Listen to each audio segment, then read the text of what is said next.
Now, the high school protest came just days before people in Chile vote on a new constitution, written to address demands made during protests 2 years ago. The final draft includes texts from many groups, and it's so long that one expert calls it, quote, the Christmas tree constitution. CNN's Rafael Romo explains. Fall 2019, Santiago, Chile. Turmoil, violence, and vandalism. Police clashed almost daily with protesters demanding an end to inequality. More than 30 people died during the violence that lasted months. Even a church went up in flames. A promise to rewrite Chile's constitution was part of the agreement that restored peace. The existing constitution in Chile was written originally in 1980 under the military dictatorship of Augusto Pinochet. Since then, it was amended many, many times, but it was always questioned because it was imposed during a dictatorship. After a year of work by 155 members of a gender-equal constituent assembly, the final draft is ready. On Sunday, Chilean voters go to the polls to decide if they will reject or approve it. President Gabriel Boric is asking voters to read the entire draft, but it's not easy.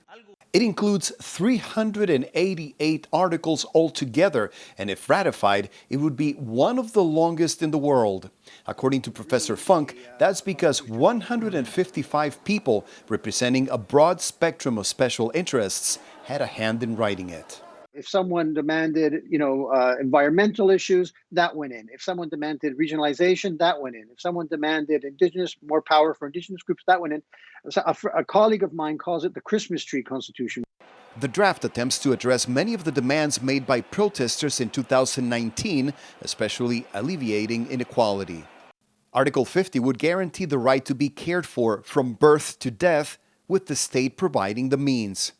Article 56 says every individual has a right to be fed adequate, healthy, sufficient, nutritionally complete, and culturally relevant food. Will special agencies be created for these purposes? And ultimately, does Chile have enough resources to pay for all of those new rights if the Constitution is approved?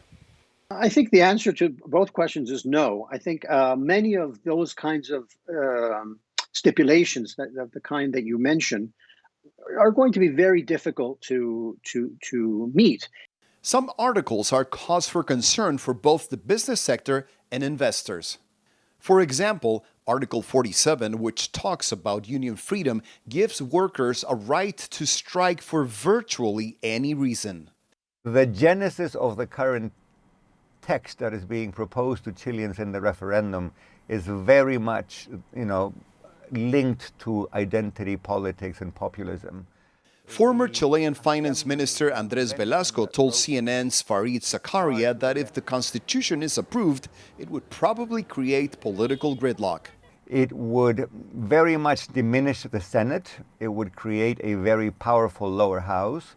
It would reduce the ability of the president to veto legislation. And as a result, it would give you a lopsided kind of politics. One of the goals of writing a new text was to form a more perfect union. But misinformation and the belief that special interests prevailed over citizens' concerns, including security and the economy, have alienated many voters. The latest polls show Chileans are evenly split between the two options they will have Sunday.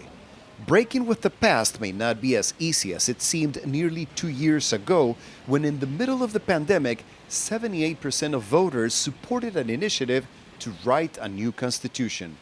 Rafael Romo, CNN.